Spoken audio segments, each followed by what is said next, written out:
أعوذ بالله من الشيطان الرجيم بسم الله الرحمن الرحيم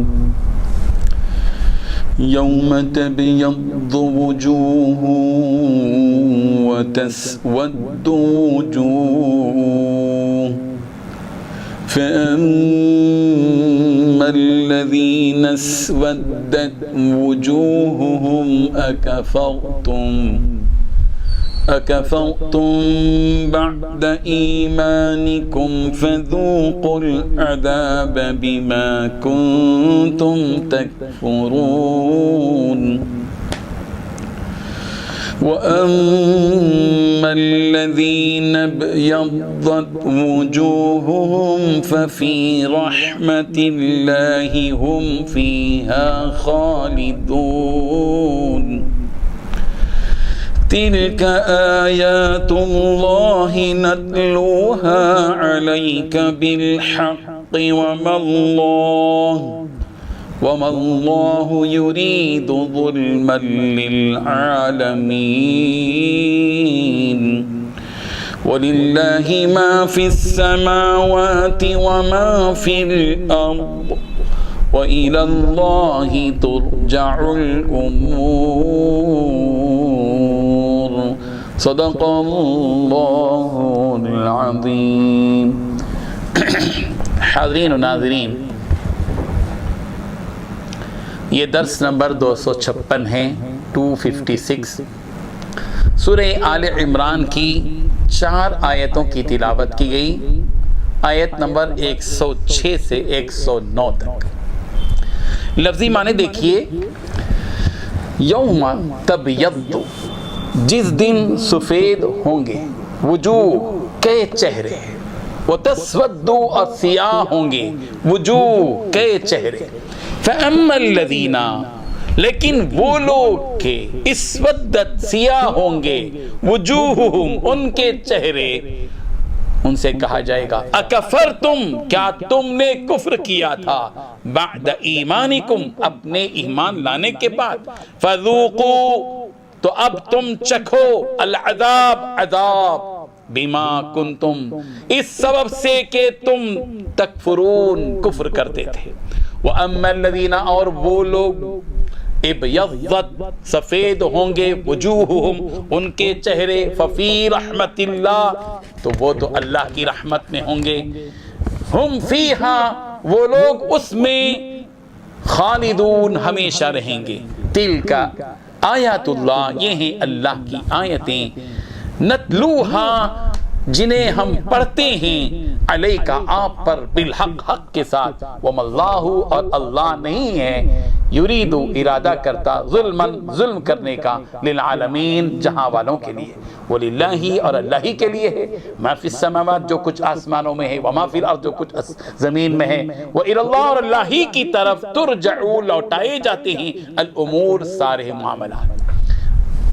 ان آیتوں کا ترجمہ یوں ہے، اس دن، جس دن کچھ چہرے سفید ہوں گے اور کچھ چہرے سیاہ ہو جائیں گے، بس جن کے چہرے سفید، جن کے چہرے سیاہ ہو جائیں گے، ان سے کہا جائے گا کیا تم نے اپنے ایمان کے بعد کفر اختیار کر لیا؟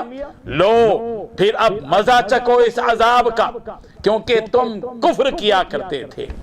دوسری طرف جن لوگوں کے چہرے چمکتے ہوں گے، وہ اللہ کی رحمت میں جگہ پائیں گے، وہ اسی میں ہمیشہ ہمیش رہیں گے۔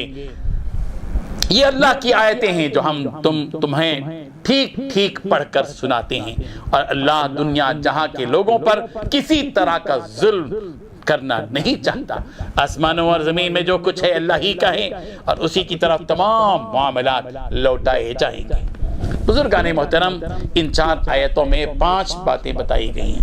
سب سے پہلی بات یہ کہ قیامت کا دن جب قائم ہوگا تو کچھ لوگوں کے چہرے سفید ہوں گے، کچھ لوگوں کے چہرے کالے ہوں گے۔ اس سے مراد دنیا کے نہیں، دنیا میں کوئی کسی کا چہرہ گورا ہے، کوئی کالا، یہ مراد نہیں ہے۔ قیامت کے دن اللہ تبارک و تعالیٰ اب اپنے اختیار سے جو ہے، جس طرح دنیا کے اندر کالے اور گورے وہ الگ چیز ہے خلقت کے اعتبار سے، لیکن نتیجے کے اعتبار سے کل قیامت کے دن انسانیت پوری کی پوری 2 حصوں میں تقسیم ہو جائے گی. ایک وہ جن کے چہرے بالکل سفید ہوں گے, سفید, اور ایک وہ جن کے چہرے کالے ہوں گے.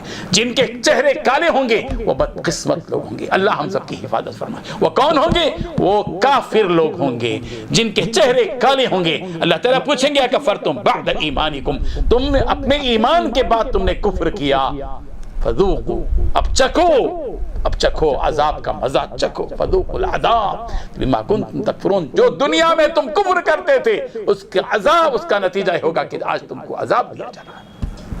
دوسری طرف وہ لوگ ہوں گے جن کے چہرے نورانی ہوں گے, چمک رہے ہوں گے, وہ خوش و خرم لوگ ہوں گے. اللہ ہم سب کو ان لوگوں میں سے بنا دے, اپنے فضل و کرم سے بنا دے.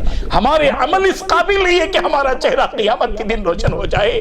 مالک آپ اپنا فضل فرما کر ہم سب کے چہروں کو سفید فرما دیجیے. یہ تو صرف آپ کے احسان ہی سے ہو سکتا ہے. اگر آپ انصاف پر اتر جائیں گے تو ہم اس قابل نہیں کہ ہمارا چہرہ سفید ہو, ہمارا چہرہ روشن ہو. آپ کے فضل ہی سے یہ ممکن ہے مالک. ہم سب کے چہروں کو اے لا روشن فرما دیجیے. یہ تمنائیں ہمارے دلوں کے اندر ہونی چاہیے. ہم دل کی گہرائی سے تنہائی میں اللہ سے یہ بھیک مانگے کہ اللہم بیض وجوہنا یوم تبیض وجوہ وتسود وجوہ. اے اللہ ہمارے چہروں کو قیامت کے دن روشن کر دیجیے, جس دن کے چہرے تو دو قسم میں بٹ جائیں گے, یا تو کالے ہوں گے یا تو یہ کہ سفید ہوں گے, روشن ہوں گے. اللہ یہ ایک بات تو یہ بتا دی گئی. دوسری بات جو اللہ تبارک و تعالی نے بتائی کہ وہ یہ کہ یہ بات جو ہے صرف یہی نہیں ہے, اسی آیت میں نہیں ہے سورہ آل عمران ہی میں, بلکہ سورہ زمر, سورہ یونس اور سورہ عبس میں بھی چہروں کے سفید ہونے اور سیاہ ہونے کی باتیں کہی گئی ہیں. آپ ان صورتوں میں اس حقیقت کو دیکھ سکتے ہیں. اور ایک بات یہ بھی اللہ تبارک و تعالی نے بتائی کہ یہ اللہ تبارک و تعالی کسی پر ظلم نہیں کرتے. اللہ تبارک و تعالی احسان کرتے ہیں, انصاف کرتے ہیں. اللہ تعالیٰ کی شان یہ کہ اللہ تعالیٰ احسان کرتے ہیں, انصاف کرتے ہیں, مگر کسی پر اللہ تبارک و تعالیٰ ظلم نہیں کرتے. رائی کے دانے کے برابر بھی اللہ تبارک و تعالیٰ کسی پر ظلم نہیں کرتے. وَمَا اللَّهُ يُرِيدُ ظُلْمًا لِلْعَالَمِينَ, عالم کے کسی بھی فرد پر اللہ تبارک و, چاہے مسلمان ہو, چاہے کافر ہو, چاہے یہودی ہو, چاہے نصرانی ہو, چاہے مجوسی ہو, چاہے جین ہو, چاہے ہندو ہو, کوئی بھی کیوں نہ ہو, کسی بھی انسان سے اللہ تبارک و تعالیٰ ظلم نہیں کرتے. اس کے کیے کی سزا دیں گے, ظلم نہیں کریں گے اللہ تبارک و تعالیٰ. وہ جو کچھ کریں گے یا تو احسان ہوگا یا تو انصاف ہوگا. اور یہ ایک حقیقت ذہن میں رکھیں کہ تلک آیات اللہ نتلوها علیک بالحق, یہ اللہ کی آیتیں ہیں جو ہم پڑھ کر تم کو سناتے ہیں. اور اللہ ہی کے لیے ہے جو کچھ کے آسمانوں میں ہے, زمین میں, جو کچھ زمین میں ہے, جو کچھ آسمان, سب اللہ کا ہے. ہمارا کیا ہے؟ ہم کو تو عارضی طور پر یہ چیز دی گئی ہے امانت کے طور پر, لو اس کو استعمال کرو, صحیح طریقے سے استعمال کرو. مالک تو اللہ تبارک و تعالیٰ ہے, مختار کل وہی ہے, اور سارے معاملات اللہ ہی کی طرف لوٹ کر جانے والے, ساروں کا حساب اللہ تبارک و تعالیٰ لینے والے ہیں. ہمیں اس حقیقت کے ساتھ اس دنیا میں زندگی بسر کرنا ہے. اللہ تبارک و تعالیٰ خوف خدا ہمارے دل میں پیدا فرما دے. وآخر دعوانا الحمدللہ رب العالمین. لا إله إلا الله